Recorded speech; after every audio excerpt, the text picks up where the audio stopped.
Ramadan, ang panahon ng pag-aayuno para sa lahat ng mga Muslim. Ngunit pagsapit ng mga bandang 3:00 ng hapon, ito na ang oras ng pagbibigayan. Dito sa masjid, makikita mo ang kumpol ng mga taong pumipila para sa biyaya ng isang araw ng gutom. Dito ko lang ito naranasan sa Saudi. Way back 2017, nakapila na din ako sa mga gantong bigayan ng biyaya. Muslim ka man o Kristiyano, walang pagkakakilanlan dito sapagkat pareho naman ang turing nila sa iyo.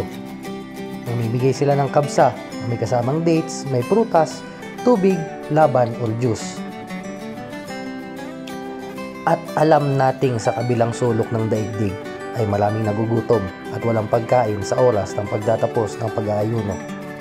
Ngunit sa bidyong ito ay pinapakita ko na marami pa ring maswerteng kagaya mo at ako na may biyayang natatanggap paglipas ng isang araw na bigay ng ating kinikilalang Diyos.